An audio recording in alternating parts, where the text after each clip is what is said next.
Je ne laisserai pas des personnes encore qui me sont chères être encore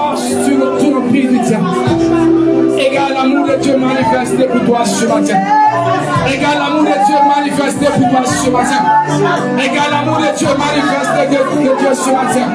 Il n'y aura jamais de Dieu comme lui. Il n'y aura jamais de Père comme lui. Ton Père peut partir en terre. Ta mère peut partir en terre. Ton amour peut partir en terre. Ton enfant peut partir en terre. Mais Jésus est fidèle. Mais Jésus est fidèle. Mais Jésus est fidèle. Il veut chaque dit à quelqu'un qui a été bouffé. Il n'a pas mangé au ciel. Il est encore merveilleux.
Merci Seigneur pour ta présence. Seigneur, merci parce que tu as demandé que je l'aime ce matin. Merci pour la confirmation et l'approbation de ta présence. Nous te recommandons dans le cœur la prédication de tes mains, Jésus. Merci, ta grâce. Alléluia. Alléluia. Salut quelqu'un près de toi, dit voisin. Alléluia. Salut quelqu'un, dit voisin. La grâce de Dieu te localisera ce matin. Je vais entendre quelqu'un parler ici. Dis voisin. Dis voisin. J'entends pas, je ne vous entends pas, voisin. Ou voici. La grâce de l'Éternel te localisera ce matin. Pour toi qui as besoin de guérison, tu seras guéri ce matin. Pour toi qui as besoin encore de l'orientation, tu seras orienté ce matin. La Bible déclare que Saül va te chercher encore les brebis de son père qui étaient perdus. Et pendant cette recherche, il croisa Samuel pour avoir une orientation là où étaient les brebis. Mais Samuel lui a donné une parole qui n'a rien à voir avec les brebis parce que la parole qui fut donnée à Saül, bien-aimé, était de le poser à la royauté, était de l'établir encore sur le peuple. Et lorsqu'il retourna, bien-aimé, en lui demandant ce que Samuel a dit, il dit rien, c'est juste encore pour orienter sur les brebis perdues. Bon, il avait reçu une parole. Vous dites que ce matin, tu recevras une parole sur ta vie. Ce matin, tu recevras une orientation sur ta vie. Regarde, les sorciers seront au courant, les villageois seront au courant, ton voisin sera au courant. Mais s'il te plaît, la discrétion ce matin. Tu vas fermer les yeux. Tu vas dire à Dieu, lorsque je recevrai cette parole, lorsque je recevrai cette parole de l'homme de Dieu, que la discrétion soit mon bagage. Prie ce matin et recommande vos rappels au Père bénédictine. Et pendant la prière, je vais demander à moi d'introduire notre papa. Aujourd'hui, je vais laisser encore le micro à notre maman d'introduire notre papa. Merci Jésus. Comment tu as la responsabilité d'introduire le Père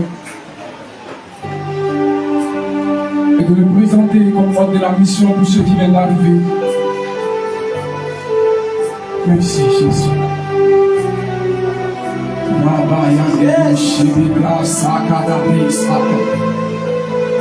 In braso de diande si brase kadadashi de brao. La de russo che diande le brasi kadabreo so de la vez. Vai de lo shete brao ki de rosa. Alleluia.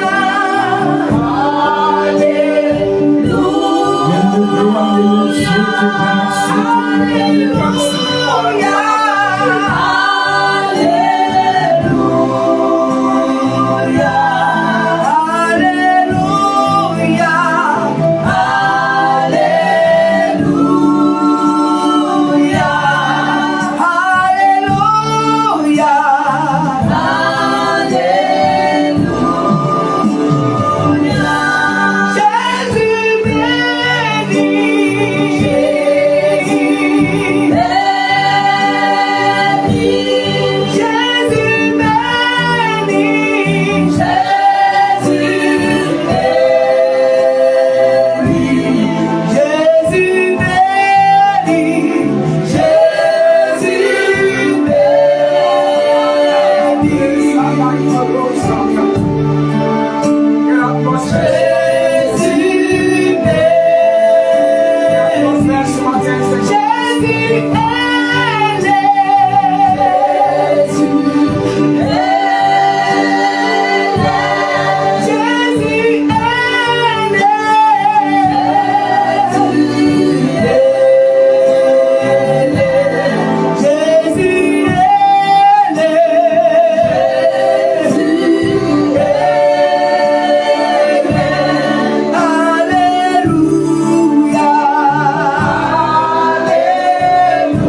Est-ce que tu peux acclamer la présence de l'homme de Dieu ce matin?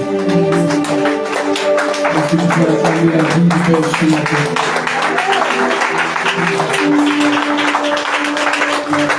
Alléluia. Veuillez vous asseoir, s'il vous plaît. Et bonne écoute à la parole de Dieu.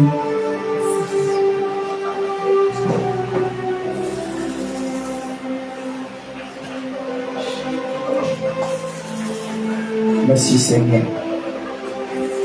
Quelqu'un peut dire merci à Dieu, s'il te plaît. Nous sommes dans une atmosphère de grâce, une atmosphère de miracle. Nous sommes dans une atmosphère de bénédiction, d'orientation. Dispose-toi ce matin parce que Dieu veut te communiquer quelque chose.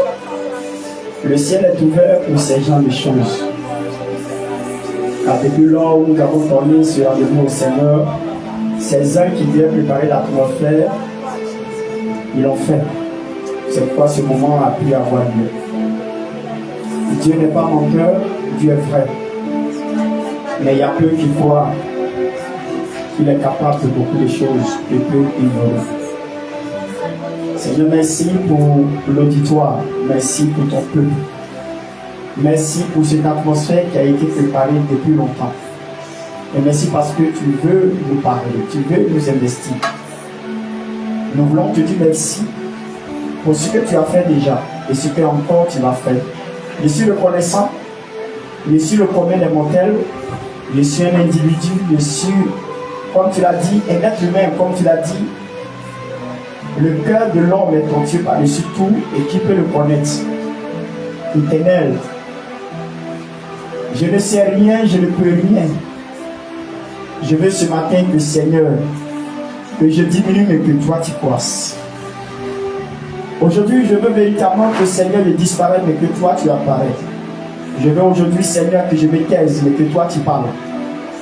Je veux aujourd'hui que Seigneur ne soit seulement qu'un seul canal, comme une guitare, Seigneur qui sait à jouer la musique. Mais la valeur c'est celui qui joue la guitare. Qui a plus de valeur que la guitare elle-même. C'est pour te dire simplement que je suis un instrument pour ta gloire et pour élever ton nom au plus haut niveau de cette nation comme dans cette mission et sur le territoire ivoirien. Je veux véritablement que Seigneur, je sois un seul canal pour que tes oracles coulent, que cela coule comme l'eau de roche, que cela coule comme le fleuve qui coule. Seigneur, merci.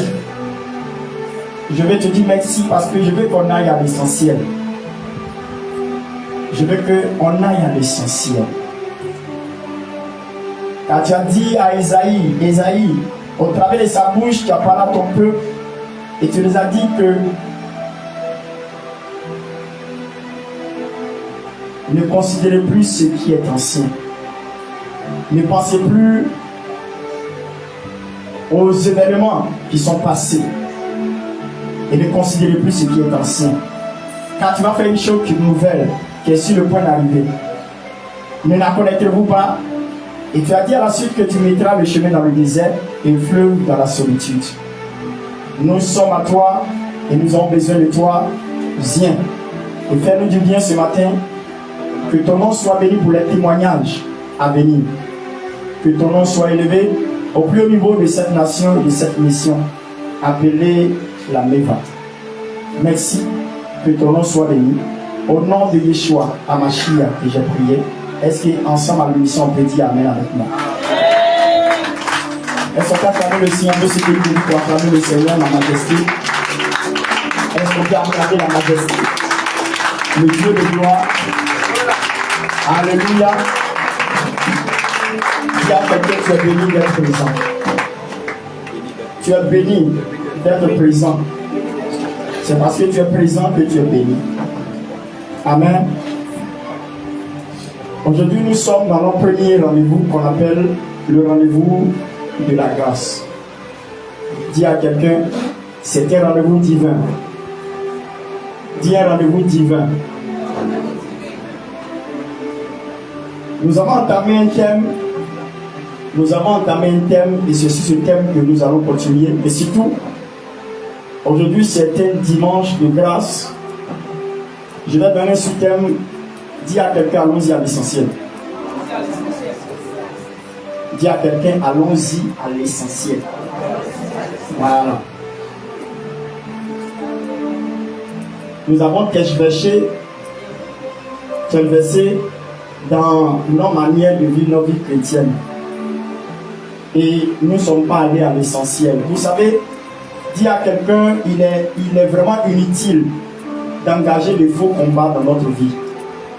Vous savez, la vie de l'homme est engendrée par des combats. Mais souvent, nous provoquons des faux combats qui ne doivent pas être. Amen. Des faux combats qui ne doivent pas être. Je vous donne un exemple. Quelqu'un qui sait qu'il a des combats et qui sait que ces combats sont terribles et qui s'invite à des conflits inutiles. Je me lève au matin, je sais que j'ai des combats, je me rends au funérailles. C'est pas mauvais d'aller au funérailles, mais tu sais, en allant au funérailles, il va avoir des combats. On appelle ça un faux combat. Dis à moi. Dis à quelqu'un, c'est un faux combat. Tu as déjà des combats et puis tu ajoutes encore d'autres combats qui sont inutiles. Et tu vas t'épuiser parce que l'énergie que nous dégageons pour les combats que nous menons, ça va devenir surcharger le combat. Dis amen avec moi. Amen. Dis à quelqu'un, allons-y à l'essentiel.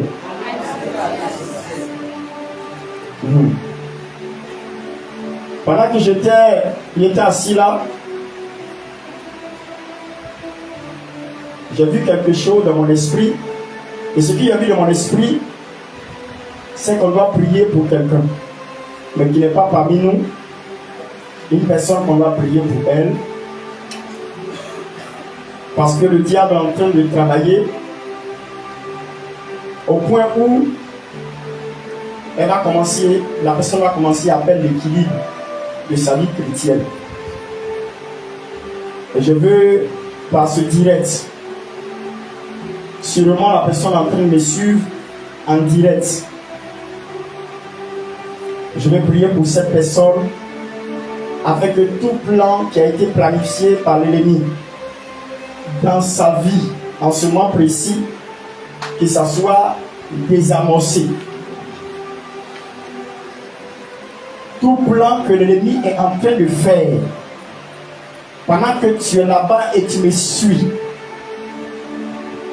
je parle de ma fille Marie-Claude, pendant que je suis en train de parler, là où elle se tient, je prie que tout ce que le diable a comploté contre toi, tout ce que le diable a comploté, parce que tu as décidé de travailler, tu as décidé de t'éloigner un temps soit peu pour organiser ta vie. Parce que si la Bible dit que celui qui ne travaille pas, qui ne mange pas. Et le diable a trouvé cette occasion afin d'agiter ta vie, afin de te faire perdre l'équilibre de ta spiritualité. Je prie en ce moment précis, en tant que ton Père spirituel, par le pouvoir qui m'a été conféré, par l'autorisation que j'ai reçue de mes pères, pendant que ma main est tendue vers toi, je prie que toute adversité, tout combat, toute manifestation infernale, toute manifestation démoniaque et satanique contre ta vie ne va pas prospérer. Parce que Dieu Tout-Puissant qui m'a choisi et qui m'a permis de te voir dans la position où tu te tiens, je prie que la puissance de Dieu descende et libère ton atmosphère et libère ton environnement afin que tu règnes sur ce territoire, tu règnes dans ce quartier et tu règnes là où tu es dans le service. Parce que le diable est tellement menteur. Merci pour cette intervention que tu me permets d'avoir. Merci parce que Seigneur, je suis convaincu que le diable vient d'échouer encore. Est-ce que quelqu'un peut me dire amen? Amen. Que Dieu soit béni. Amen. Dis à quelqu'un, allons à l'essentiel. Dis à quelqu'un, allons à l'essentiel. On était tous ici.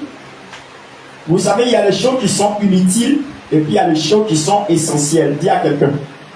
Il y a des choses qui sont inutiles et puis il y a des choses qui sont essentielles. Dis à quelqu'un.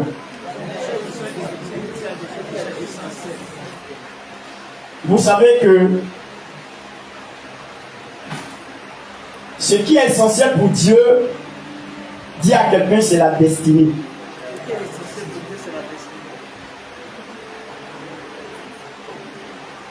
Vous comprenez bien? Prenons le livre de Proverbe 5, verset 4 que nous avons lu premièrement.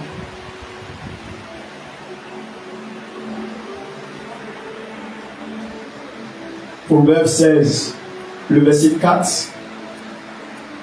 Je cite: Dieu a tout fait pour un but, et le méchant pour le jour du malheur. Vous savez qu'il n'y a pas de personne qui soit inutile sur cette terre. Il n'y a pas de personne inutile. Dis à quelqu'un, il n'y a pas de personne inutile. Tous les êtres humains que Dieu a créés ont de la valeur. À plus forte raison que tout ce que Dieu a créé, les magouillards, les moustiques, les mouches, les guêpes, les papillons, tout ce que vous pouvez connaître comme insectes ont un rôle dans l'équilibre de la terre. Parce que si ils n'ont pas un rôle, c'est que Dieu a créé quelque chose d'inutile. Et si Dieu crée quelque chose qui est inutile, c'est que Dieu n'est pas aussi intelligent.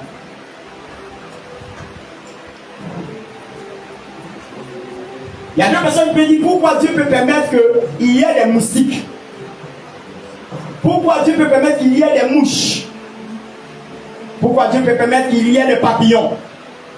Pourquoi Dieu peut permettre qu'il y ait des fourmis. Pourquoi Dieu peut permettre qu'il y ait des chenilles. Quand tu dis ça, c'est comme tu dis à Dieu, tu n'es pas aussi intelligent pour pouvoir permettre à voir des moustiques, des mouches et des papillons. Or la Bible me dit dans Proverbe 16, verset 4, il a tout fait pour un but. Tout. Dans tout, il y a tout. Et tout, c'est la création.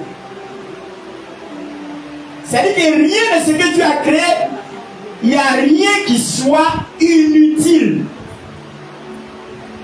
Toujours un rôle très important. À plus forte raison, l'être humain de chair.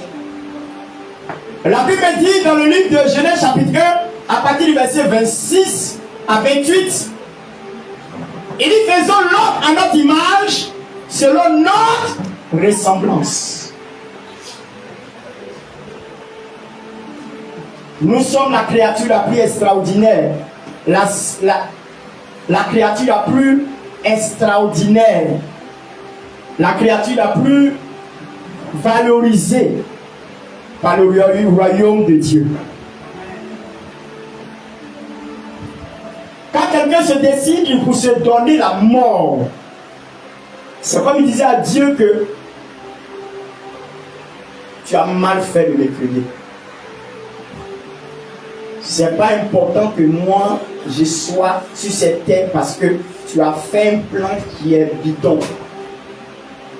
Or, quand quelqu'un, un être humain, commence à créer quelque chose, fabriquer, je ne vais pas dire créer, mais je vais rentrer dans le cadre aussi de créer. On crée à partir de rien, mais on fabrique, on fait à partir d'une chose existante. Une matière qui existe, quand tu l'utilises pour faire une invention, on appelle ça, tu viens de fabriquer. Mais la création du commun des mortels, vous savez c'est quoi? C'est que c'est quelque chose qui n'a pas existé. Et quelqu'un vient d'inventer. Amen. Et pour les gens, il vient de faire une création. Pourquoi? Parce que pour nous, on n'a jamais vu ça. Et la première qu'on voit, on dit, c'est lui qui doit porter le nom de ça. C'est lui qui vient de créer. Vous voyez? Les âmes existaient. Mais un prisonnier russe du nom de Kalachnikov, dans sa prison, il a eu l'image d'inventer, de dessiner une arme de pointe qu'on appelle les Kalachnikov, que souvent on dit Kalash.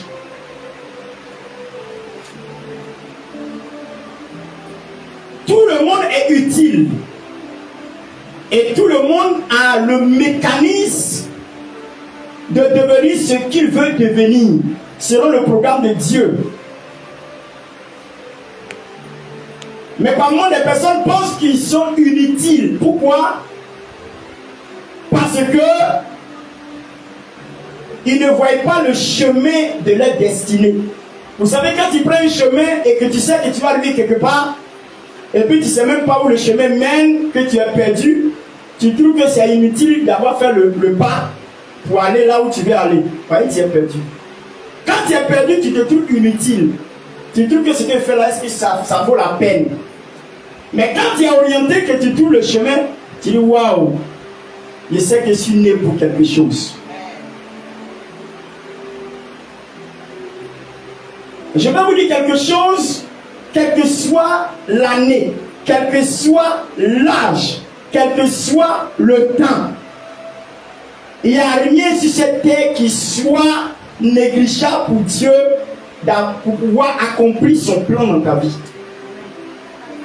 Aujourd'hui, ceux qui ont arrêté de vivre, ceux qui ont arrêté d'avancer, ce sont des personnes qui ont trouvé qu'ils ont pris de l'âge. Laissez-moi vous dire quelque chose. Une histoire. Un homme était en Israël du nom de Joseph. Pendant que Joseph était en Israël et que ses frères l'ont vendu, qu'il est allé en Égypte. Et lorsqu'il est rentré dans la cour de Pharaon, dans le territoire de Pharaon, Dieu a permis que par rapport à son plan, concernant sa destinée de son songe qu'il avait eu, il y a des gens qui ne poursuivent pas leurs rêves. Il y a des gens qui ne poursuivent pas leur destinée. Il y a des gens qui ne poursuivent pas ce qu'ils vont devenir. Tu peux avoir un rêve aujourd'hui, ça peut s'accomplir dans 20 ans, 30 ans. Ce n'est pas le temps que ça va mettre pour s'accomplir. C'est le fait que tu as pu garder la patience et poursuivre ton rêve jusqu'à ce que ça arrive à la réalisation. C'est ça qui est honorable devant le Seigneur. Ce n'est pas le temps que ça va mettre. Selon le songe que Joseph avait eu, ce songe-là, dans l'organisation des choses, quand tu regardes bien, ce n'est pas dans le but de voir ce qu'il a vu.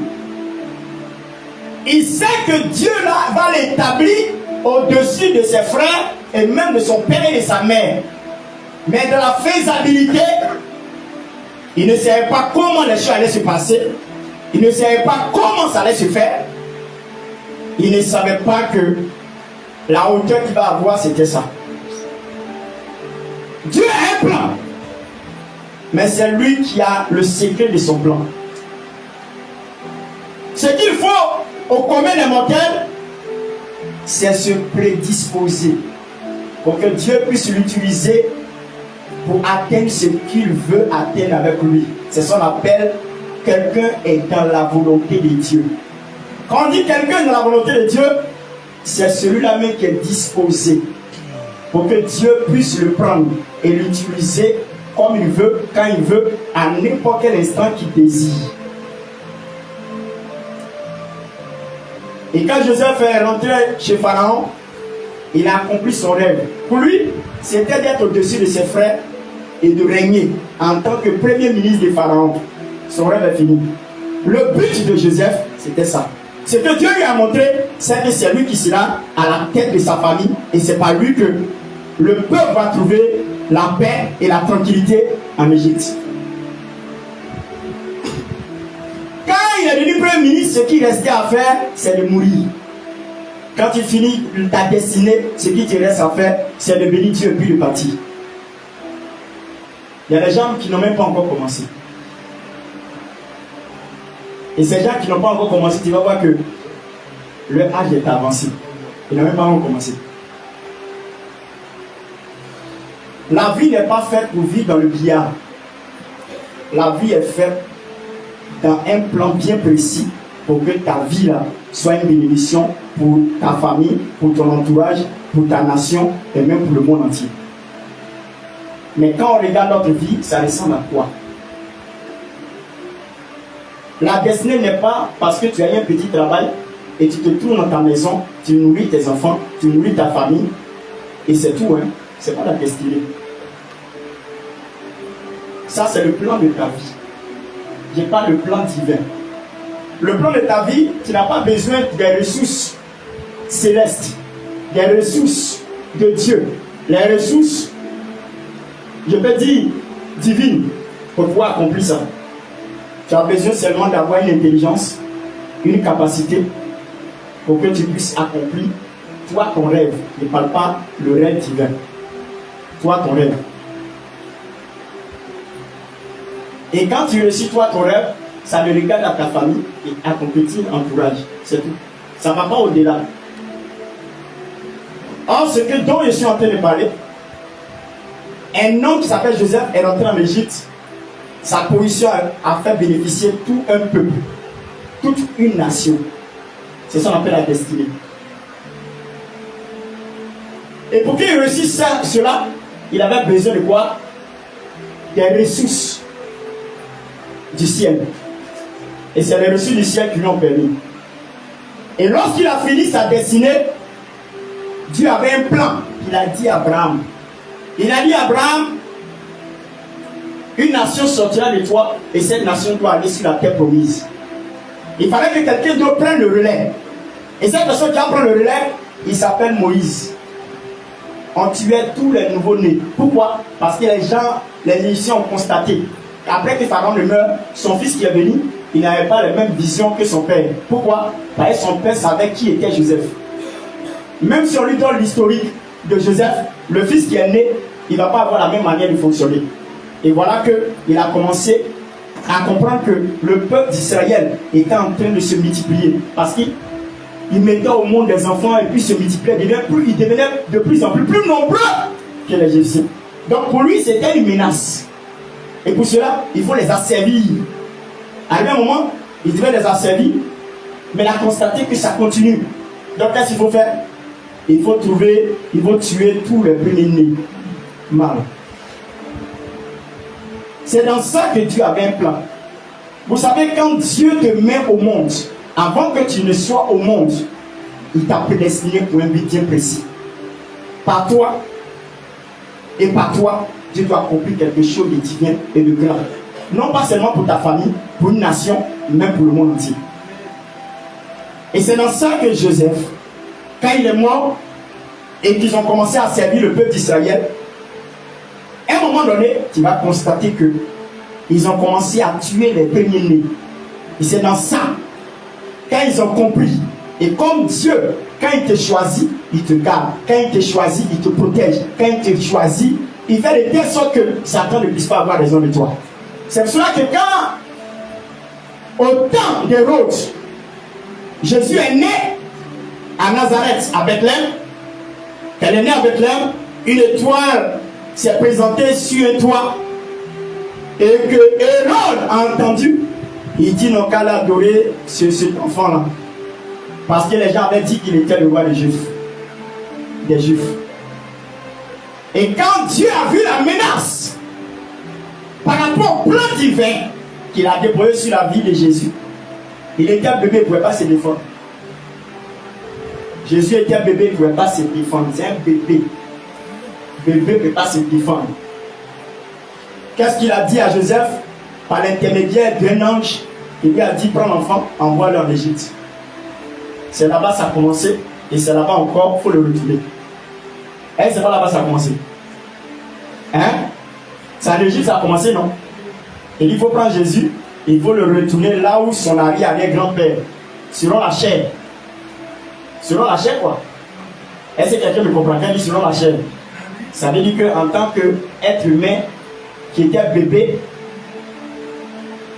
Moïse est né avant lui.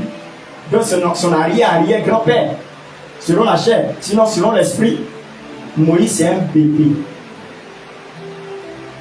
Donc pour ça, il a préparé là-bas. Pour le cacher et pour le protéger. Et quand la menace est passée, il est ressorti. Dis à quelqu'un souvent, pour ta destinée, il faut permettre que Dieu te permet de te cacher au moins. De temps en temps, il faut te cacher.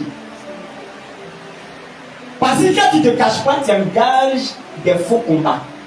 Il y a des combats inutiles que tu peux éviter. Mais à cause de t'exposer, ça devient difficile pour toi parce que tu as des combats. Tu vas ajouter d'autres combats. Lui-même qui est Dieu, il a caché son fils en envoyant en Égypte pour ne pas qu'on puisse le tuer. C'est pas parce qu'il n'est pas si puissant. Mais par un moment donné, il faut se cacher. Dis quelqu'un pour le toi. Pour ta destinée, par moment, il faut te cacher. Pour ta destinée, par moment, il faut te taire. C'est toi qui exposes toute ta vie. Quand tu commences quelque chose, commence à marcher, c'est là que tu commences à voir les parents pour leur dire. Voilà ça. Tu sais dans quel combat tu t'engages. Tu sais dans quoi tu te mets. Tu sais, c'est toi qui es gentil. C'est toi, madame tout le monde. C'est toi, monsieur tout le monde. Tu vas t'exposer à tout le monde. C'est dangereux. Il y a des choses que tu as besoin de faire dans le secret jusqu'à ce que les gens eux-mêmes apprennent et puis ils voient. Et puis ils sont surpris. Au même moment, c'est leur compte, c'est fait. Il y a des gens là, au début déjà, ils ont eu un petit travail, ils viennent dire à toute la famille. Le travail là même vient de se compliquer. Comme on peut avoir un concours de la fonction publique, après on te met de l'écart. On dit non, c'est fini. Que c'est gâté, que c'est rejeté. Parce que tu as exposé, tu ne t'es pas caché. C'est pas tout on dit à la famille. C'est pas tout on dit aux frères. C'est pas tout on dit aux amis. C'est pas tout on dit aux camarades. C'est pas tout on dit au père et la mère. C'est pas tout. C'est pas parce qu'ils sont sorciers. Mais tu as besoin d'éviter des combats. Par moment, c'est par précaution pour éviter des combats. Si tu as des projets, il faut garder pour toi seul. Voilà. Si Dieu te permet de partager avec ton pasteur que tu as confiance en lui, parce que les pasteurs qui sont bavards, ils vont exposer. Si tu as confiance en ton pasteur, tu te confies. Il prie avec toi dans le secret, c'est encore mieux. Si tu as ta femme, elle est discrète, elle n'aime pas les papiers, les paroles, tu lui confies ça. Et puis vous priez dans le secret. C'est ton premier partenaire. Il y a des choses que tu as besoin de cacher. Tu as une petite maladie. Au lieu de chercher à avoir la guérison, c'est toi qui exposes à tout le village. Tout le village sait que toi tu as tension. Tout le village sait que toi tu as insuffisance rénale. Tout le village qui... Mes amis, c'est comme si tu t'es exposé sur un plateau doré pour qu'on puisse te manger. Il y a des choses que tu n'as pas besoin d'en parler. Tu as besoin d'être discret. La discrétion te permet d'éviter des combats. Yes. Est-ce que quelqu'un me comprend? Amen. Est-ce que ça vous fait du bien? Amen. Alléluia. Amen. Et Moïse va naître. Dans la stratégie du Seigneur, Dieu inspire sa mère et les autres juifs pour dire, prenons-le, mettons-le dans un papier et puis mettons-le sur l'eau. Moïse avait dit sortir de l'eau. Le mot Moïse veut dire sortir de l'eau. Vous comprenez? Sortir de l'eau. C'est même pas les Israélites qui lui ont donné le nom, mais c'est les Égyptiens. C'est la fille de Pharaon qui lui a dit ça. Comme il est sorti de l'eau, on l'a appelé Moïse. On l'a sauvé de l'eau. Ça veut dire sauver des eaux. Mais quelqu'un qui est né dans l'eau, quelqu'un qu'ils ont mis sur l'eau, quelqu'un qui ont enlevé de l'eau, est-ce qu'il avait peur de l'eau? La mer rouge était bien pour lui. Parce que c'était ça. C'était son milieu. C'était son milieu qui était l'eau. Là, il n'avait pas peur de l'eau. il savait que son peuple allait traverser. Alléluia. Alléluia. Les choses ont commencé encore. Alléluia. Donc, vous voyez, mais ce qui va vous dépasser, pendant qu'ils ont recueilli, ils l'ont enseigné. Ils ont pris, ils l'ont adopté. La fille du Pharaon, Dieu a disposé l'amour qu'il avait, parce que c'était un enfant qui était tellement beau. L'amour, Dieu a mis l'amour de Moïse dans le cœur de la fille du Pharaon. Et à la fois, il a mis l'amour de Joseph dans le cœur du Pharaon lui-même. Ils l'ont adopté, ils l'ont enseigné, ils l'ont investi, tout ce qui concerne les cultures égyptiennes. Donc il était quoi? D'origine juif, mais de nationalité égyptienne. Alléluia. Alléluia. Mais regardez ce qui va se passer. Il porte une destinée. Dis à quelqu'un, il porte une destinée. Il porte une destinée. Cet homme-là porte une destinée. Il est destiné à prendre le peuple pour les envoyer où ça? À Canaan, sur la terre promise. C'est ce qui est dans son corps. C'est ce qui est dans son âme. Quand quelqu'un prend une destinée, il le manifeste. Mais il peut ne pas savoir que c'est ça. Mais par moment, ça ressort, ça se manifeste. C'est un combat dans ton corps. Pourquoi? Parce que tu es porteur d'une mission. Et cette mission est obligée de réagir par moment parce que c'est le vouloir de Dieu. C'est là où on dit celui-là l'a appelé à temps. Il a appelé à temps, il a appelé à faire ça, il a appelé à ça. Parce que c'est une mission. Quand tu portes une destinée, tu es porteur d'une mission. Et voilà que cet homme, après avoir reçu tout le traitement de l'Égypte, des Égyptiens de Pharaon, il est devenu important. Mais un jour va arriver que la destinée, la manifestation de la mission va commencer à bouillir dans son cœur et dans son âme. Bien-aimé, si tu as une mission, tu as une vision et tu as une destinée, on ne peut pas accomplir la mission, la vision. Parlant de destinée, sans préparation, sans formation, ça n'existe pas. Ça peut bouillir en toi, mais il faut trouver l'occasion de te former, de te préparer pour que ce que Dieu t'a appelé à ça, tu arrives à atteindre l'objectif. Il a fallu aux disciples pendant 3 ans et demi, 3 ans, je peux dire 3 ans, de ministère de Jésus, 3 ans de formation des disciples. Jésus les a formés pendant 3 ans de son vivant. Quand il est parti, il dit, vous êtes prêts pour aller. C'est quoi la dernière commission qu'il les a donnée? Auparavant, il les a fait travailler comme en stage. Il dit, allez-y 2 à 2, rentrez dans la maison. Il les a donné force et pouvoir de guérir les malades. Et quand il lit le livre de Luc, le livre de Luc, à partir du verset, je crois bien, Luc 10, le verset 17, il dit les disciples viennent pour témoigner à Jésus parce qu'il les envoyait 2 à 2 pour accomplir la mission.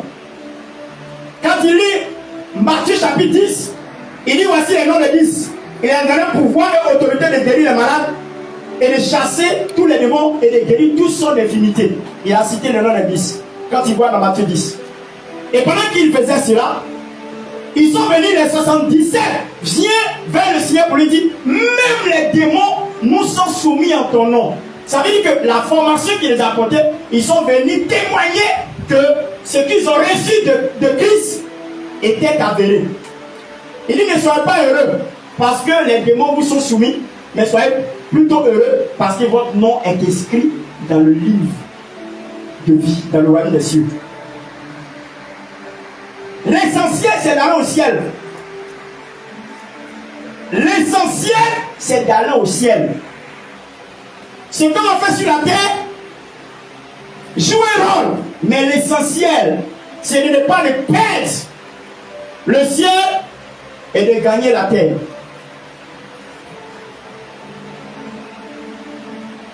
Pendant qu'ils ont été formés, dans Matthieu 16, à partir du verset 15, il va leur donner une commission. Il dit, allez-y partout au monde. Apportez la bonne nouvelle. Celui qui croira et qui sera baptisé sera sauvé. Mais celui qui ne croira pas sera condamné. Voici les miracles qui accompagneront ceux qui auront cru. Vous comprenez? C'est une promesse. Parce qu'ils étaient formés maintenant, le Seigneur trouve bien qu'ils n'ont qu'à aller à Jérusalem, n'ont qu'à attendre là-bas. Ça, c'est la dernière promesse. Ils vont attendre le Saint-Esprit pour l'équipement. Quand ils sont équipés, ils peuvent bien servir Dieu. Ils ont attendu à la Pentecôte et le Saint-Esprit est descendu. La Bible déclare que la vie de Pierre, Pierre qui a régné Jésus, avait changé. Sa première prédication, 3000 personnes converties. Pourquoi? Parce qu'il était prêt maintenant.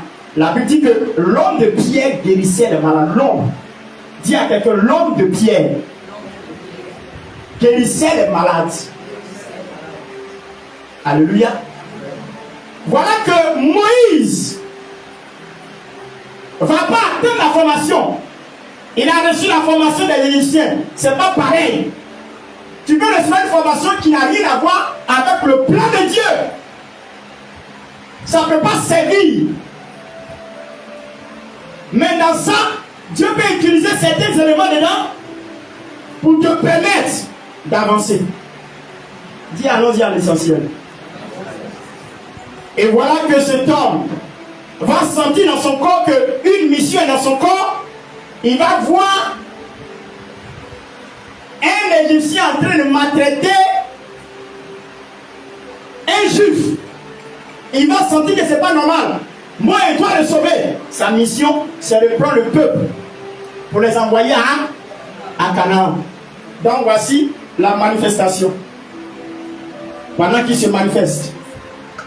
Alléluia. Pendant qu'il est en train de se manifester, dis amen avec moi. Il va voir un Égyptien en train de maltraiter un Juif, un Hébreu. Il va essayer de défendre l'Hébreu et puis il va tuer l'Égyptien. Pendant que il fait ça, c'est même pas un Égyptien qui voit. Un de ses frères juifs voit et il sait que cet homme-là va aller dénoncer. Voici ce monsieur qui fuit l'Égypte parce qu'il venait de commettre un crime. Dans la formation du Seigneur, quand tu n'es pas bien formé, tu vas déformer les choses. Moïse n'était pas formé selon le plan de Dieu. C'est pour cela qu'il peut tuer quelqu'un. Celui qui n'est pas formé va déformer ce qu'on lui donne de faire. Celui qui n'est pas formé, il va tuer, il va détruire. Tuer veut dire détruire, anéantir. Dis amen avec moi. Dis amen avec moi. Et Moïse va fuir loin de l'Égypte. Or, c'était dans le plan de Dieu. Dis, c'était dans le plan de Dieu. Quand tu es disposé avec le Seigneur, Dieu va faire tout possible pour que tu puisses être dans son plan et accomplir sa mission. Comme il était disposé, Dieu l'a fait fuir. Il est arrivé dans le désert. Mais je vous apprends que ça faisait 40 ans. 40 ans que cela s'est passé. Il avait 40 ans lorsqu'il a tué l'Égyptien. Il avait 40 ans lorsqu'il quittait la face de Pharaon. Il avait 40 ans lorsqu'il quittait l'Égypte. Alléluia. Dis, la formation du Seigneur prend du temps. Chaque jour que Dieu permet, il te forme. Il n'y a pas un jour de formation. Chaque jour qu'il fait, il te forme. Parce que la vision est grande. Comme la vision est grande, la formation doit être très importante. Et doit être très conséquente, la formation. Il arrive dans le désert, il va faire 40 ans encore dans le désert. Mais pour que Dieu puisse le former, Dieu a permis qu'il soit berger. Dis berger. Tout commence à être un berger. Toute personne qui veut servir Dieu bien doit d'abord être un berger. Dis un berger. Un berger avant d'être un prophète. Un berger avant d'être un docteur. Un berger avant d'être un évangéliste. Un berger, avant d'être un docteur, un apôtre, on est berger d'abord. Or, Moïse est un prophète. Mais pourquoi Dieu lui permet de perdre les troupeaux dans le désert? C'était d'abord pour lui montrer comment c'est la gestion des hommes. Notre mission, quand tu as une mission, Dieu te permet d'être formé dans le domaine de ta mission, pas en dehors de ta mission. Comme il doit conduire un peuple, il fallait que Dieu le permette de pouvoir avoir une attitude de berger pour voir quelle est l'importance de ce qu'il garde, de ce qu'il arrive à perdre. L'importance des brebis. Si tu n'as pas l'amour des brebis, tu ne peux pas servir Dieu. Si tu n'as pas l'amour des âmes, tu ne peux pas servir Dieu. Dans le registre de la mission qui nous incarne, nous les serviteurs de Dieu, tu dois d'abord aimer les brebis. Parce que c'est pour eux que tu sers. Tu sers Dieu, mais tu sers les hommes d'abord. Alléluia. Et dans ce registre-là, il va perdre les troupeaux. Et arrivé un moment, Dieu va créer quelque chose d'inhabituel. Dis inhabituel. Quand Dieu veut tirer ton attention, il va faire quelque chose qui est inhabituel pour tirer ton attention. Pourquoi? Parce qu'en Égypte, il y avait des magiciens. Moïse avait vu des magiciens se manifester en Égypte. Il les connaît. Il est à côté de Pharaon. Parce qu'il est fils de la fille de Pharaon. Donc, il était au milieu de Pharaon. Vous comprenez? Les magiciens étaient là. Il les connaissait. Mais Dieu devait frapper encore plus fort. Ce que les magiciens ne pouvaient pas faire pour tirer son attention. Si les magiciens pouvaient faire quelque chose que Dieu fait même chez Valion, ça c'est rien. C'est rien. Dis à quelqu'un, c'est le fait qui aiguise le fait. Dis, c'est le fait qui aiguise le fait. Alléluia. Donc c'est un peu important. Dis, c'est un peu important. Il fallait que Dieu frappe fort. Ce que Pharaon n'avait jamais fait avec ses magiciens en Égypte, c'est ce qui devait tirer l'attention de Moïse.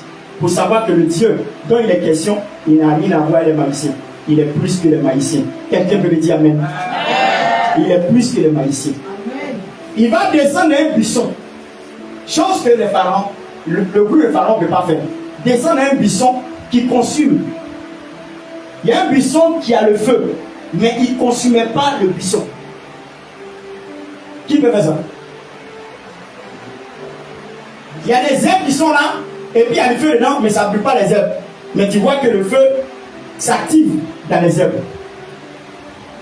Et il entend une voix à l'intérieur. Moïse, ne te hâte pas d'arriver ici, car le lieu où je suis est saint. Voilà comment mes frères christianistes célestes vont commencer à lever les chaussures. Pour dire que quand on va dans la présence de Dieu, c'est pas mauvais, c'est la conception. Pourquoi?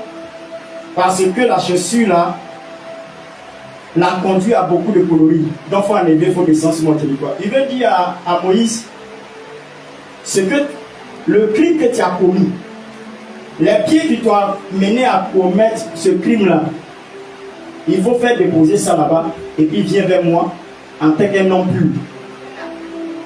Tout simplement. Sinon, nous tous en année, venons chez se promener dans le pays. Le jour que l'enfant, il va pleuvoir. Quand l'enfant va porter sa chaussure, il va lever sa chaussure, tu vas te plaindre. Pourquoi tu enlèves ta chaussure? Il dit, papa, toi aussi, toi tu ne portes jamais chaussure. C'est un conflit entre ton père et puis le père et puis l'enfant. Son enfant va sortir sans chaussure dans la boue. Tu vas te plaindre. Il dit, non, papa, il t'a vu toujours marcher dans la boue avec sans chaussure. Il va dire, pour moi, en particulier, c'est pas la même chose. Il dit, papa, c'est pas même enlever chaussure là. C'est pas la même chose marcher dans le pied plat là. C'est pas on dit, allons-y à l'essentiel. Les petites choses là, c'est pas ça que tu as besoin. Tu as besoin d'atteindre ta destinée. Et cet homme-là va recevoir un message. Vous savez, quand tu as appelé et que tu as choisi, tu reçois un message. Quand quelqu'un choisit là, Dieu lui parle d'abord. Il lui donne La feuille de route du message. Quand Dieu lui parle, il arrive, la nuit c'est Jésus, il arrive, Dieu va lui donner l'itinéraire de pourquoi il a appelé. Il dit, moi le peuple qui est là, je t'ai appelé pour les enlever pour aller dans un endroit qu'on appelle Canaan, la terre promise. C'est moi. C'est toi qui as choisi pour aller délivrer mon peuple, pour les envoyer sur la terre promise. Voici la mission. La mission de Moïse consistait à faire quoi? D'amener le peuple à... C'est tout. Dans les familles, il y a des personnes qui sont portées de mission, de vision. Dieu les a mandatés pour changer l'atmosphère et l'environnement de leur famille. Ce n'est pas une chose personnelle. Pourquoi? Parce que ces personnes n'ont pas besoin de la puissance de Dieu. Mais c'est parce qu'ils ont besoin de la puissance de Dieu qu'on peut parler de mission. C'est une partie de leur mission. Par eux, la famille peut changer d'image. Par eux, la famille peut changer. À cause du combat, il y a des gens qui meurent dans leur famille. Il y a une hémorragie, une hémorragie qui s'écoule dans les familles. Chaque année, quelqu'un va mourir. Il faudrait que quelqu'un change ça. Il y a des familles, il n'y a pas de mariage. Ce n'est pas pour toi seul. Tu vois que tout le monde n'est pas marié. Ce n'est pas pour toi seul. Mais Dieu te manda pour changer ça, pour briser le signe indien. Le signe indien pour empêcher que ça soit comme ça, que ça perdure, que ça reste comme ça. Dieu te choisit pour changer ça. Alléluia. Amen. Alléluia. Amen. Et c'est toi. Tu es porteur d'une mission. Moïse va recevoir, il arrive chez Pharaon, il a 80 ans. Arrivé chez Pharaon, il a 80 années. Qui a 80 ans ici? Qui a 80 ans ici? N'a qu'à lever son doigt. 0. Et puis vous inquiétez. Lui, il a 80 ans, c'est maintenant qu'il va commencer sa mission. Il a 80 ans, c'est maintenant qu'il va commencer sa mission. Il n'est pas tard. Quand tu es vivant, il n'est pas tard pour la mission de Dieu. Il n'est pas tard pour le plan de Dieu. Il y a quelqu'un qui dit, il est vieillot. Moi, je peux faire quoi encore? Et à mon âge, moi-même là, c'est fini. Je sais que Dieu ne peut plus rien faire avec moi. Il attend seulement la mort. Tu mens. Il va te dire quelque chose. Si tu as envie, c'est que Dieu sait que tu es encore utile entre ses mains. C'est tout ce que lui a besoin. Il faut être vivante. Mais toi, tu t'es résigné de ta mission. Pourquoi? Parce que tu as vieilli. Tu n'avais pas 80 ans. Moïse vient d'avoir 80 ans, c'est maintenant qu'il commence. Dis à quelqu'un, Moïse vient de commencer sa mission. Dis quel âge il a. Dis à ton projet quel âge il a. Dis il a 80 ans.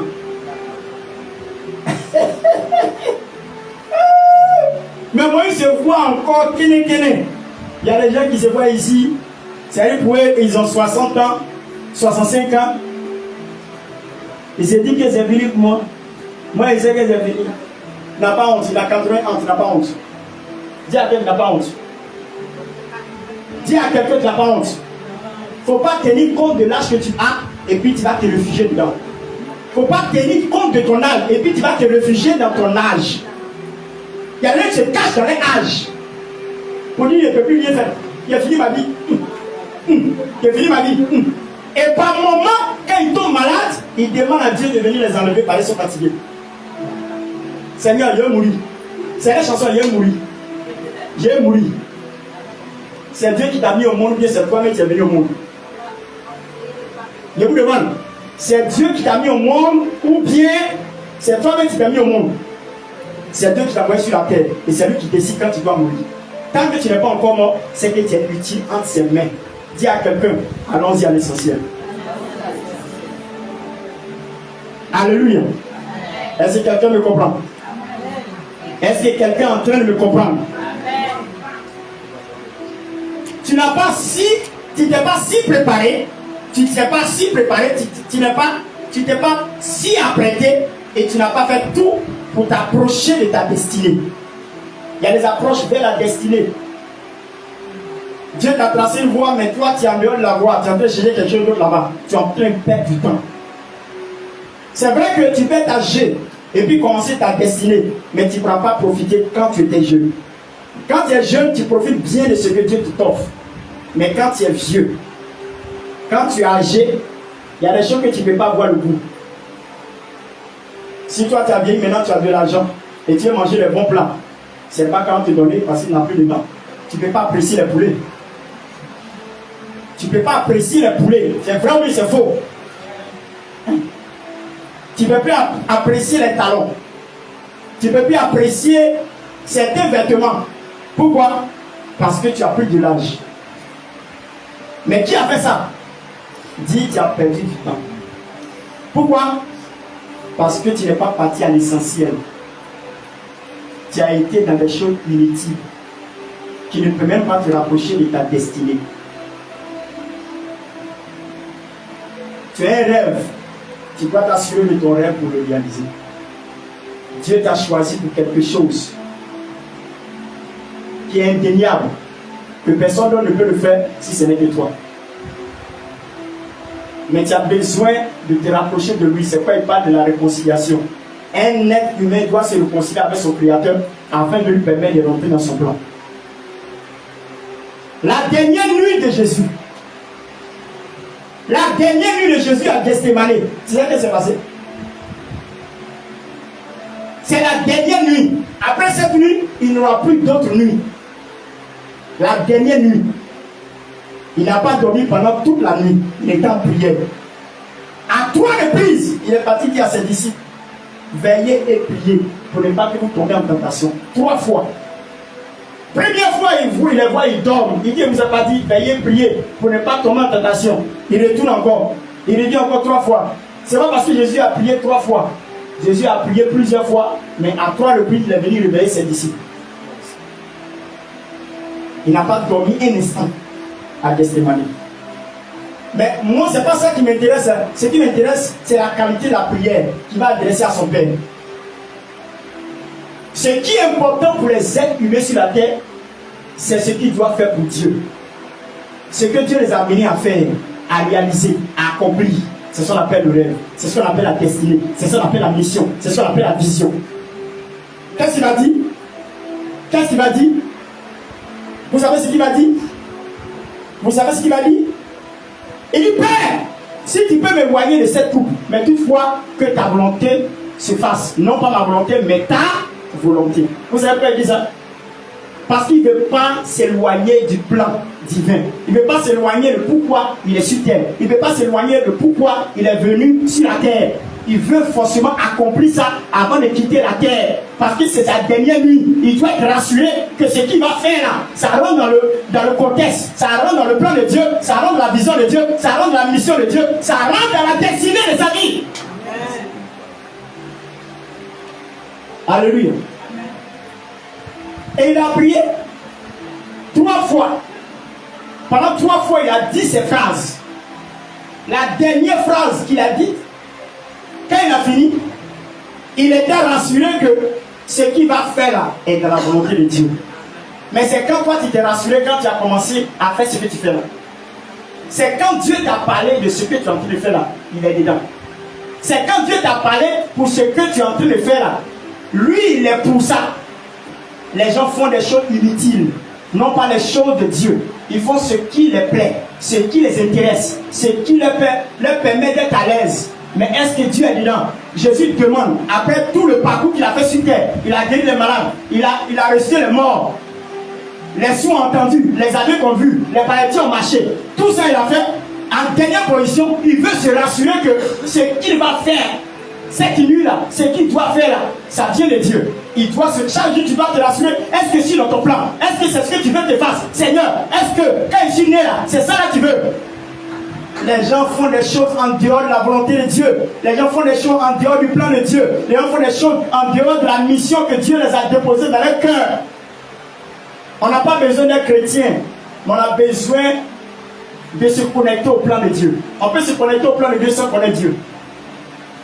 Il y a des gens qui n'étaient pas des chrétiens, ils étaient des païens, même des mystiques,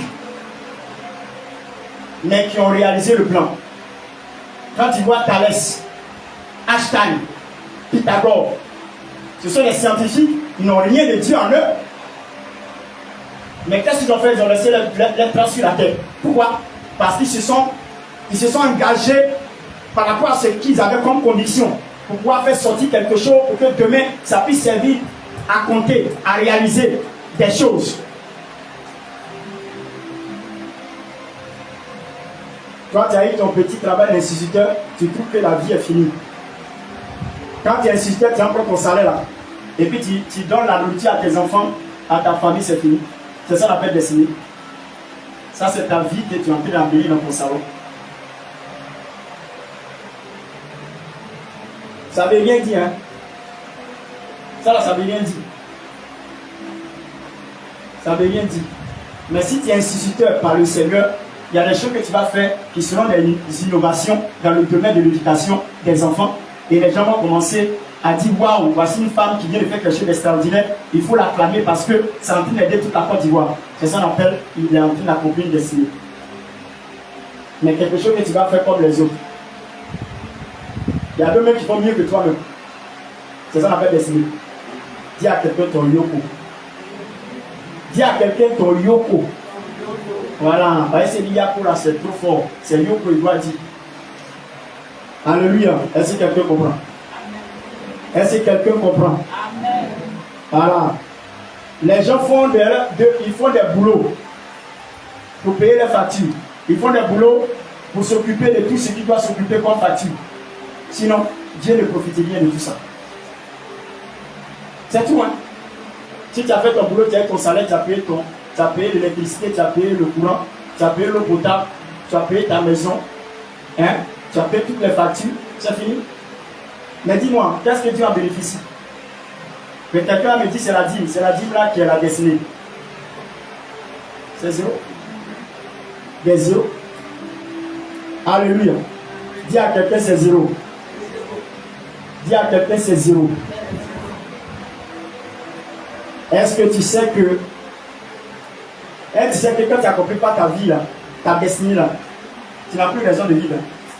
Qui sait ça au moins?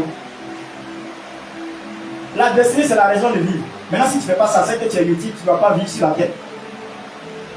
En temps normal, ce qui permet à un homme de vivre, c'est la destinée. Parce qu'il est né pour ça. Maintenant si tu n'accomplis pas ta destinée, on ne va pas te donner raison de vivre. On va t'enlever sur la terre parce que tu gênes la terre. C'est pas bon. Et c'est ce que nous vivons chaque jour. Prenons un verset pour étayer. Et puis je vais m'arrêter là et puis ma prière. Philippiens 3, verset 13 à 14. Philippiens 3, verset 13 à 14. Philippiens 3.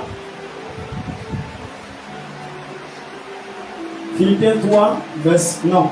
Prenons 1 Corinthiens 29, 1 Corinthiens 9 au moins, verset 26. Prenons 1 Corinthiens 9, verset 26. 1 Corinthiens 9, verset 26. Écoutez bien ce que Paul dit. Paul a réalisé les choses. Il a parlé à l'église de Corinthe. Il a parlé à l'église de Corinthe parce qu'il ne veut pas s'éloigner du plan de Dieu pour sa vie. Paul ne veut pas s'éloigner du plan de Dieu pour sa vie. Pourquoi il est né? Pourquoi il a été appelé?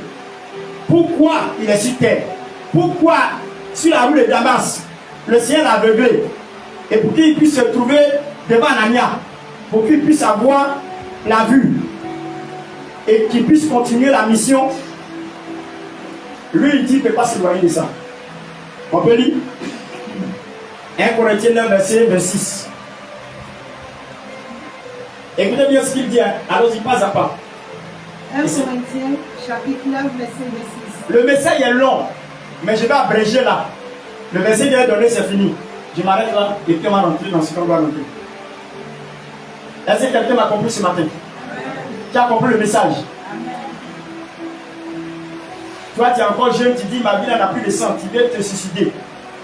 Il dit que Dieu te pardonne. Tu as 26 ans, tu as 25 ans, tu n'as même pas encore 30 ans. Tu as peut-être 27 ans, 28 ans, 29 ans. Tu es découragé de la vie. Que Dieu te pardonne. Que Dieu te pardonne. Je cours, il court. Paul lui court. Allons-y. Non pas comme à l'aventure, Il court, non pas comme l'aventure, comme certains le font. Il y a beaucoup qui sont en aventure. Hein. Quand tu es en aventure, tu es en train de te chercher. C'est ça signifie. Le mot aventure, dans mon jargon, on dit il se cherche. Parce qu'il n'a pas encore trouvé le repère. Donc il se cherche. S'il a trouvé, c'est ça. Sinon, il se cherche. Comme des gens qui prennent leur bagage, un bon matin, ils n'ont même pas un planning de leur vie, et puis ils disent, mais voyager. Je m'en vais au Canada. Je m'en vais attendre. Il n'a même pas un objectif. Il se lève comme ça, sans le plan de Dieu, sans une direction, sans un programme défini, bien défini. Il dit, il va avoir l'aventure. Et puis il va réussir.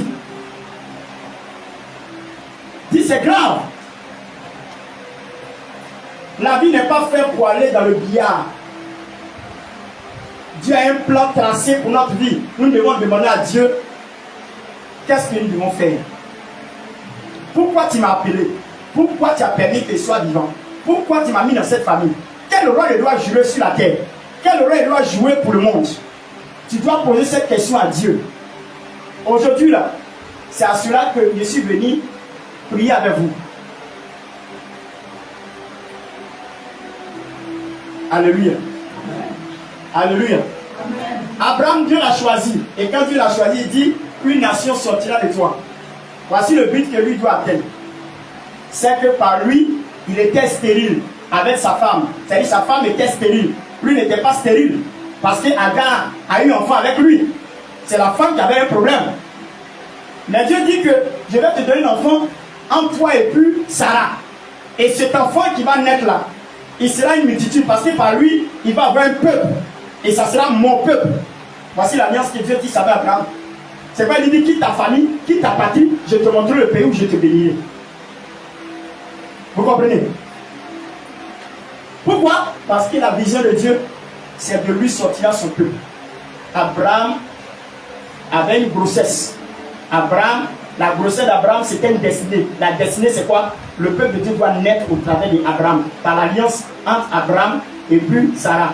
Dieu n'a pas fait l'alliance avec Sarah, mais Dieu a fait alliance avec Abraham.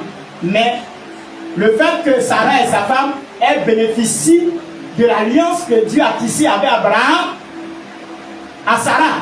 Sarah vient bénéficier. Je mets une parenthèse pour dire à quelqu'un, si avec quelqu'un sur la terre et dans la Bible qu'on devait adorer, qu'on devait considérer, c'est Joseph, c'est pas Marie. Laissez-moi vous dire la vérité. Marie n'a rien à voir avec cette histoire de Dieu. Allez-y dans Matthieu chapitre 1. Lisez toute la généalogie de Jésus. Il n'y a pas Marie dedans.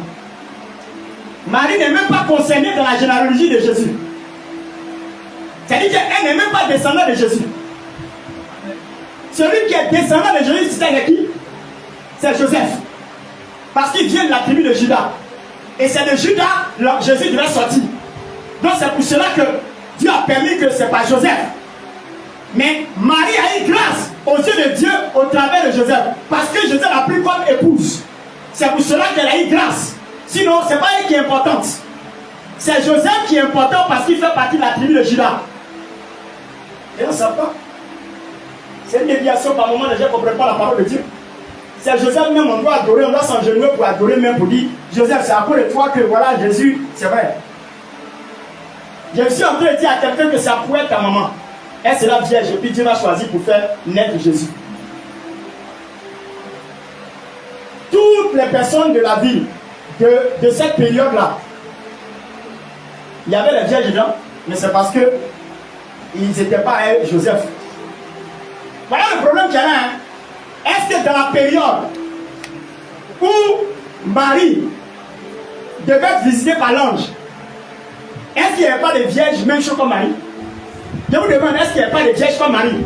C'était ceux qui étaient vierges. Ça fait partie des cultures des Israélites. Ils doivent rester vierges jusqu'à ce qu'on les marie. Allez-y au Maroc. Ils sont seulement arabes. Quand toi tu t'es déshonoré, cette vierge, tu deviens prostituée au Maroc. Renseignez-vous, vous allez voir, renseignez-vous. C'est les prostituées, ceux qui ils ont bien fait, ils ont eu rapport, ce sont eux qui sont prostitués. Parce que quoi? Ils veillent sur l'enfant pour ne pas être déshonorés. Peut-être vous ne savez pas, renseignez-vous. Il n'y a pas de Maroc tout près ici. Pourquoi? Parce qu'il parle de la pureté. Un enfant qui est né, on doit venir la prendre vierge. Là-bas, au Maroc. Donc, dans cette période-là, il y avait des filles vierges. Mais seulement, ils n'ont pas eu l'approche de Joseph. C'est tout. Mais comme c'est Joseph qui s'est approché de Marie, c'est pourquoi Marie a eu la grâce de porter un enfant étant vierge. Est-ce que quelqu'un me comprend? Est-ce que quelqu'un me comprend? Voilà, ça c'est en parenthèse. Il dit, je cours, moi donc, je cours pour faire quoi? Non pas comme à l'aventure, je frappe, non pas comme bâton. Il dit quoi? Il dit, je cours. Je cours, Non pas comme à l'aventure. C'est-à-dire qu'il ne se balade pas, il ne se promène pas inutilement. Il connaît ses repères, il sait où il va. Mais toi, ta vie là, c'est qu'est-ce que tu es en train de faire quelque chose, ça a marché, c'est ça. Voilà la vie des gens, hein. C'est qu'est-ce que tu es en train de faire un peu de commerce, tout le pays, c'est c'est ça. C'est qu'est-ce que tu es en train de faire quelque chose, si c'est ça, ça fait, ça marche. Tu as demandé à Dieu, c'est ce qu'il t'a dit de faire. Tu as demandé à Dieu. C'est en aventure que tu es en train de faire. Est-ce qu'on n'appelle pas ça aventure? Je sais quand même, si ça marche, c'est ça. Je sais quand même. La destinée n'est pas pour essayer, c'est de faire. Quand tu n'as pas encore trouvé la destinée, c'est là que tu essaies. Pareil, tu ne sais pas ce que c'est. Mais quand tu sais quelque chose, est-ce que tu as besoin d'essayer? Tu fais. Voilà le problème des gens. Ils sont en train de faire l'aventure. Ils essaient. Ils essaient, dis ils essaient. C'est ça, on appelle l'aventure. Ils essaient. Ils sont en train de chercher leur repère. Quand quelqu'un est aveugle, il fait comme ça. Mais quand quelqu'un n'est pas aveugle, qu'est-ce qu'il fait? Il sait la route qu'il doit prendre pour aller chez lui. Est-ce qu'il a besoin de tâtonner? Dis à quelqu'un que tu es un aventurier. Sors de ton aventure. Dis à quelqu'un que tu es un aventurier.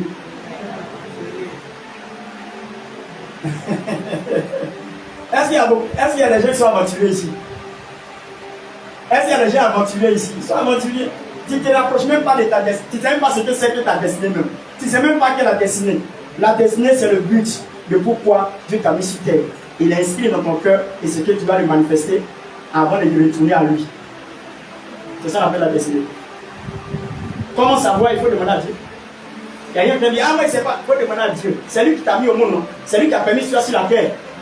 Donc c'est à lui qu'il faut lui demander. Il va te montrer en songe, en vision, ou bien il va toucher quelqu'un pour venir te dire pourquoi tu es né et qu'est-ce que tu vas faire sur la terre des hommes. Pas comme à l'aventure. Et puis quoi, allons-y? Je frappe. Il dit je frappe. Ouais, il frappe. Regardez bien, il dit il frappe. Mais regardez comment il va frapper. Il lui frappe bien parce qu'il frappe l'objectif. Mais regardez ce qu'il va dire. Il ne fait pas comme vous. Il dit quoi? Je frappe non pas comme bâton l'air. Il frappe non pas comme battant l'air. Attends. Quelqu'un peut prendre mon micro là? Viens prendre mon micro. Attends ça. Il dit frappe là, non pas faire comme ça. C'est inutile. C'est ce qu'il me dit. C'est inutile. Parce qu'il n'y a pas d'objectif, tu pars dans l'air. Tu pars dans l'air. Tu pars dans l'air. Tu cherches quoi? En l'air.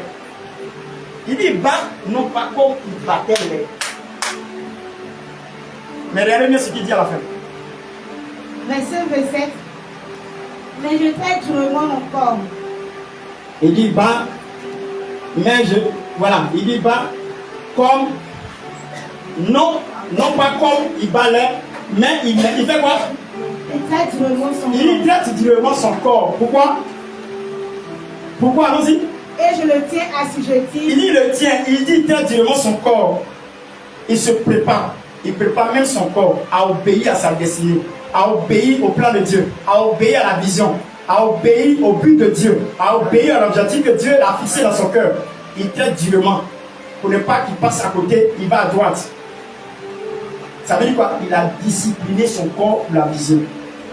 Dis à quelqu'un, il faut discipliner ton corps pour ta destinée et pour ta vision. Quand on dit traiter le corps, ça veut dire quoi?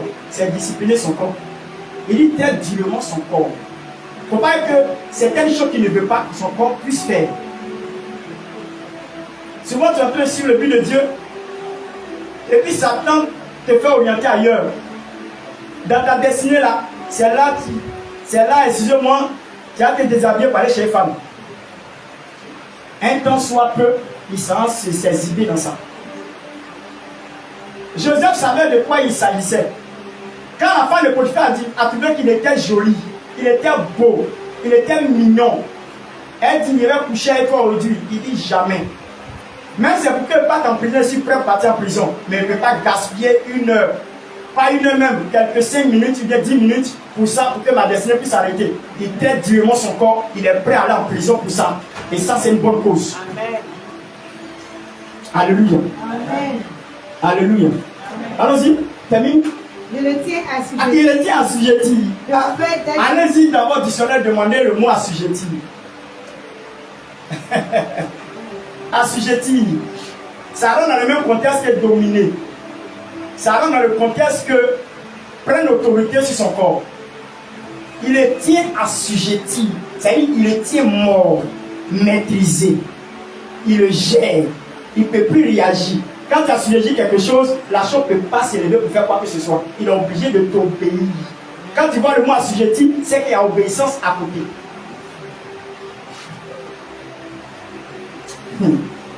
Seigneur Jésus. Le message est profond. J'ai donné l'introduction du mai passé. Je suis en train de développer un peu. Mais je ne vais pas encore rentrer. Ces deux versets seulement qu'on vient d'exploiter.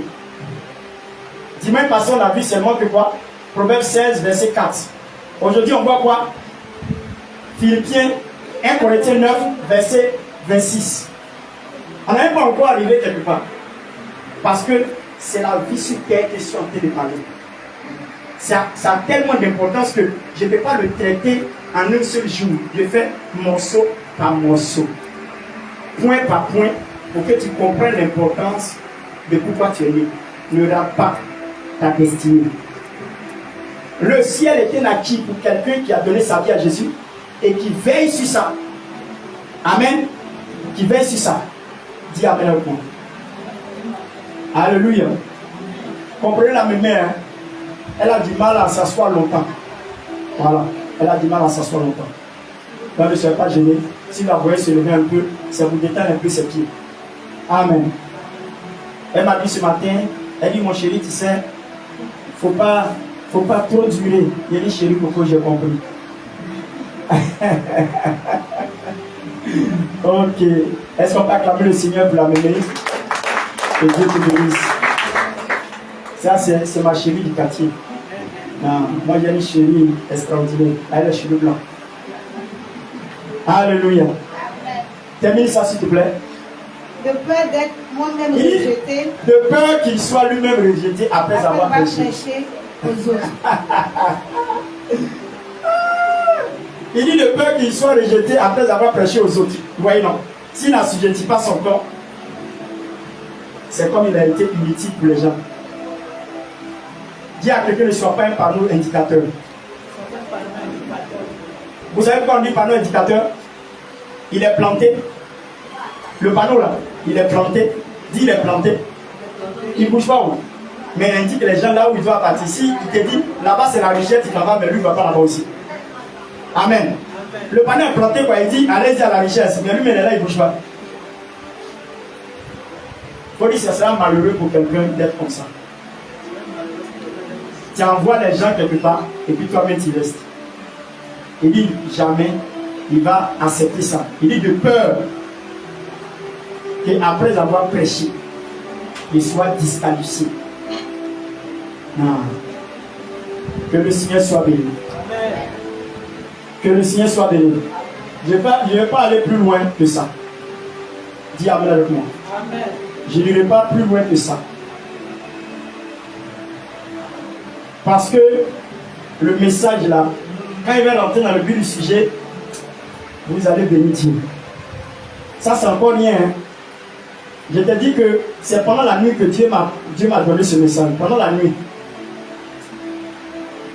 Et j'ai vu l'importance. Je comprends pourquoi le Seigneur a pris le temps de lui parler cette nuit-là. J'ai compris maintenant aujourd'hui.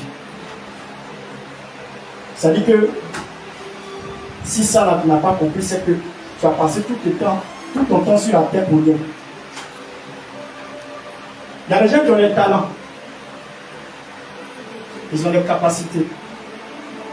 Et par eux, on peut innover quelque chose dans le monde. Par eux, quelque chose de nouveau peut naître.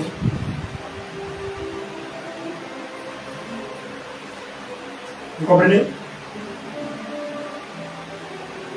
Beaucoup comme ça ont réussi.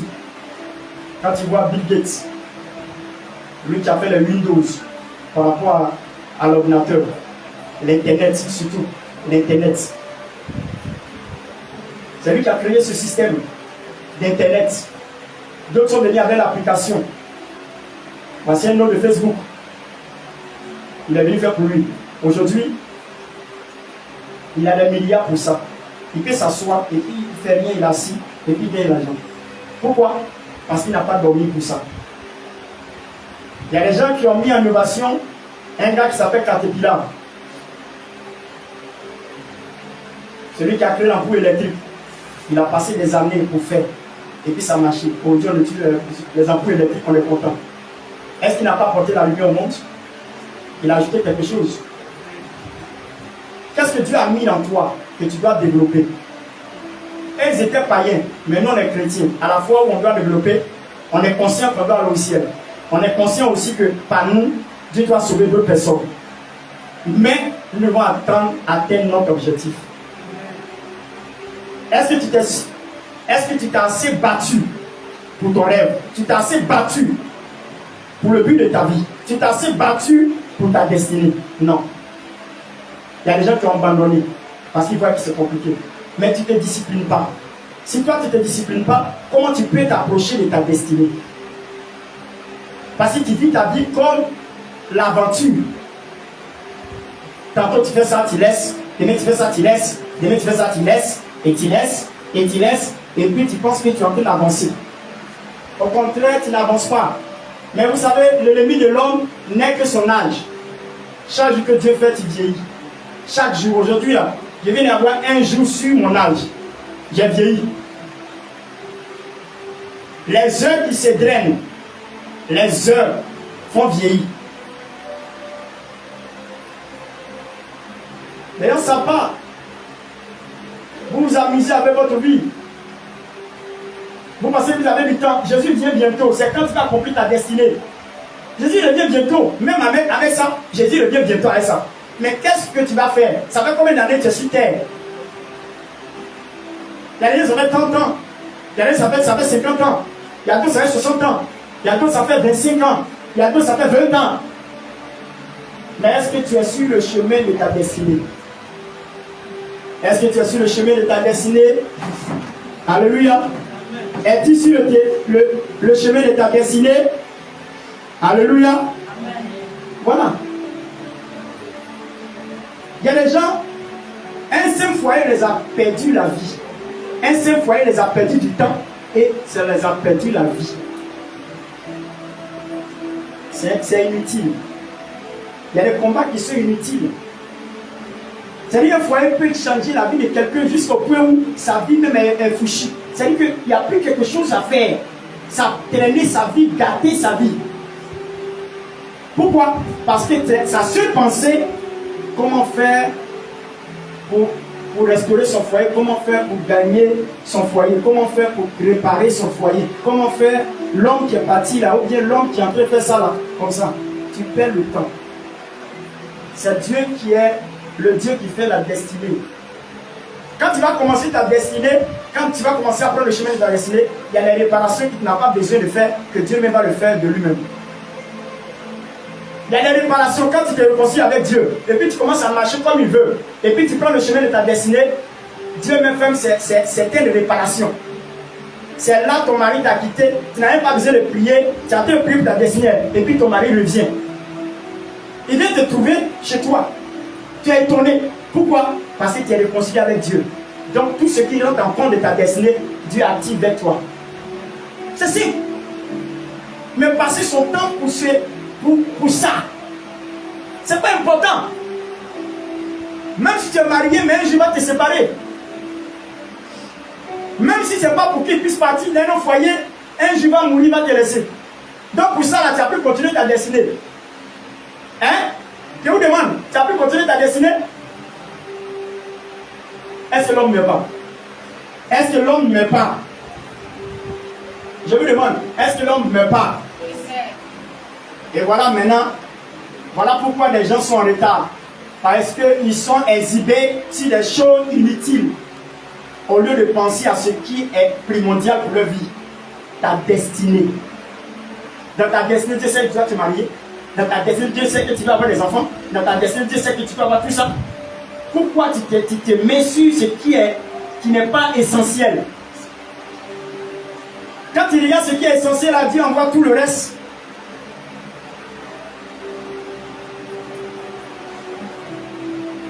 Alléluia. Quand Moïse a commencé, est-ce qu'il a pensé à mariage? Ça arrivait après. Il a mené sa mission et puis après Dieu a permis qu'il y ait femme, il y ait enfant. C'est parti. Est-ce qu'il a prié pour ça? Il s'est exhibé dessus? Non. Ce qui s'est exhibé, c'est sa mission. C'est que ce que tu veux qu'il fasse. Il s'est plein de fait. Maintenant, tout ça vient après. Alléluia. Alléluia. Après le petit travail que tu as eu là, c'est ça qui est ton problème. Ce petit travail que tu as eu là, c'est ça qui est ton problème. Tu es exhibé dessus. Petit travail là. Mes amis, ça sera regrettable pour toi demain. Parce que tu n'auras rien fait de ta vie. À cause d'un salaire de 150 000 par mois, à cause d'un salaire de 200 000 par mois, ça vaut ta destinée? Jamais. Mais pour ça là, tu es dessus même. On dirait fourmi à sucre. C'est malheureux. C'est malheureux. Des gens sont découragés parce qu'on les a trahis un jour. Il est sur trahison seulement. On cherche d'aller loin. Toi, tu es sur trahison. Jésus ne va pas avancer parce que Judas l'a trahi. Il ne va pas avancer, il va dire pourquoi Judas m'a trahi. Comment moi ici Jésus, moi j'ai choisi les gens, comment Judas peut me trahir? Moi-même je vois clair là. Pourquoi il va aller prendre une tête ici comme Judas pour me trahir? Hein, tout ça. Il a passé son temps dessus. Il regarde la mission. Il regarde devant. Il sait. Il dit, je dois aller à l'essentiel. Mais les gens regardent des choses qui sont en amusement. Alléluia. Amen. Alléluia. Vous regardez les choses en amusement. Vous regardez les choses en amusement.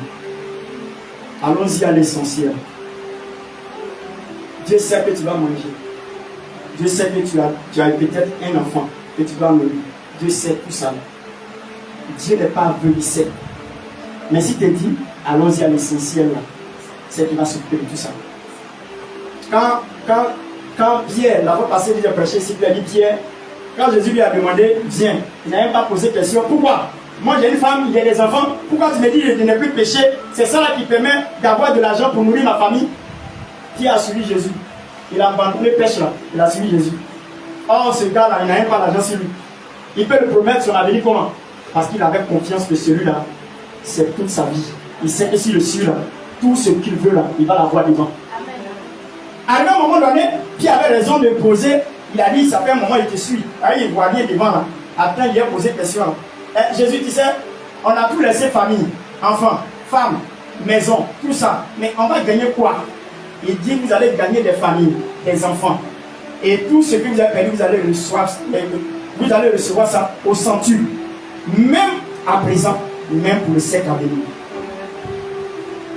Ça veut dire que pendant que tu es en train d'accomplir la destinée, tout vient. Tout vient. L'argent que tu cherchais avant, là, ça vient seul. Tu commences à avoir des milliards. Tu commences à avoir des milliards. Ce que tu parlais, tu étais en train de t'exhiber pour 150 000, 200 000. Ce n'est plus 250 000, ce n'est plus 150 000. Ça devient milliard, ça devient million, ça devient milliard, ça devient million. Pourquoi? Parce que quand tu accomplis la destinée du Seigneur, il envoie les provisions pour accomplir cette destinée-là. Donc il envoie l'argent, il envoie l'argent, il envoie l'argent. Et puis tu deviens le plus grand. Mamadou Kalambiri, il travaillait. Il était établi dans son pays. Il a même croisé au fouet. Il avait un poste qui lui donnait beaucoup d'argent. Maintenant, il a dit qu'il faut laisser. Voici un autre qui s'appelle David.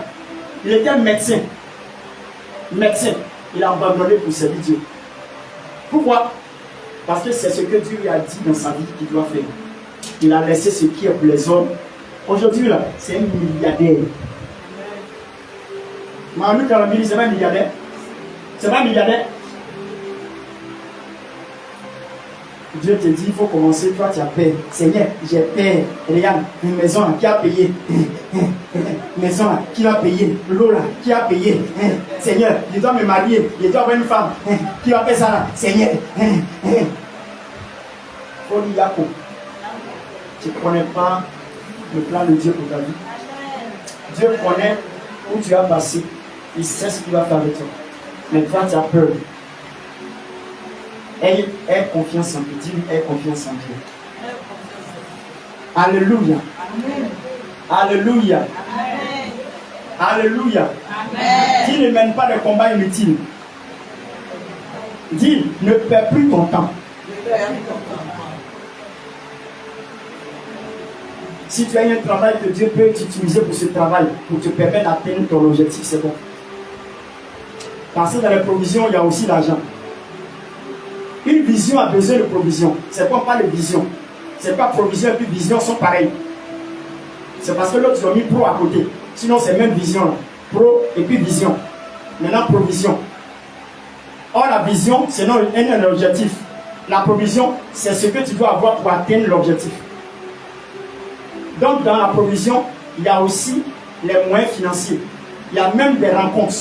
Il y a des personnes que tu vas croiser pour obtenir quelque chose qui te permet de t'approcher de ta destinée. Il y a des gens qui sont mis avec des fausses personnes. Quand tu es dans la volonté de Dieu, Dieu va te permettre de croiser quelqu'un de ta destinée pour que vous partiez ensemble. Mais toi, tu as fait un choix. Pendant que toi, tu es à l'ouest, lui est au sud. Ah, vous vivez dans la même maison. Hein? Vous êtes mariés, lui il est au sud, toi tu es à l'ouest. Comment deux personnes qui marchent comme ça peuvent être ensemble dans une même maison? Il y a des gens qui ont perdu des temps inutiles. Dis à quelqu'un, tu as perdu ton temps inutilement. Parce que tu as fait un faux choix. Est-ce qu'on peut voir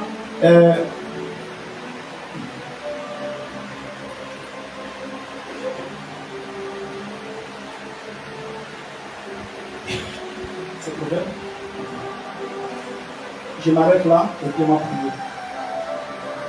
Est-ce qu'il y a des gens qui sont malades ici? Est-ce qu'il y a des malades ici? Des gens qui sont malades et qui croient que le Seigneur peut les guérir.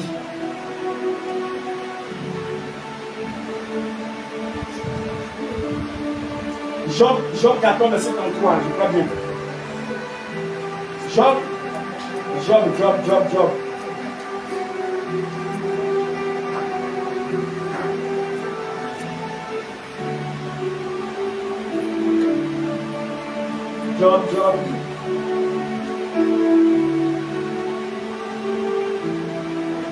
Job 14, verset 33, il croit bien.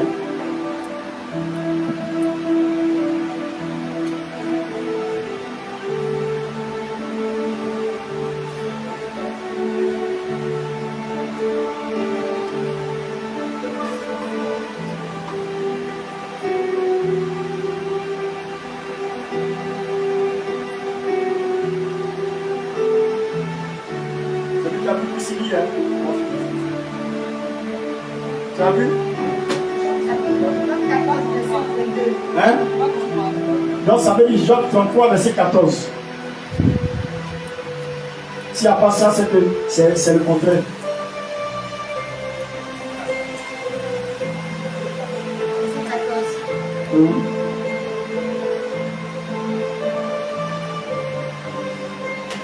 Écoutez bien.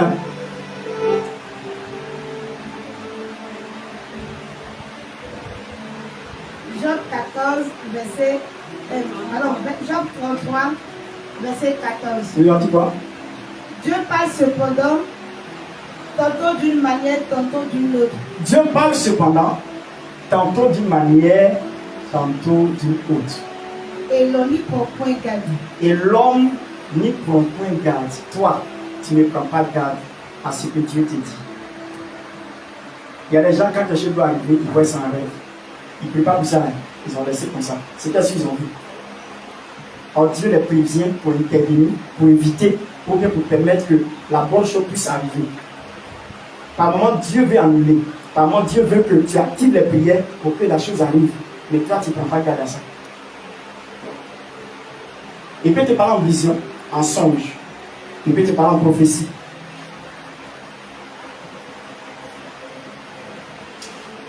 Alléluia. Alléluia. Et tout ça là, c'est l'orientation du Seigneur. Dans le livre de Amos 3, verset 7, la Bible dit, Dieu ne fait rien sans avoir révélé son secret à ses serviteurs, les prophètes. À ses serviteurs, les prophètes. Que le Seigneur vous bénisse. Que le Seigneur vous bénisse. Que le Seigneur vous bénisse.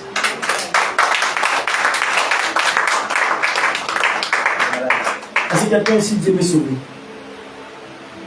Est-ce qu'il y a quelqu'un ici que Dieu veut sauver? Est-ce qu'on peut se disposer assez pour que Dieu puisse nous sauver?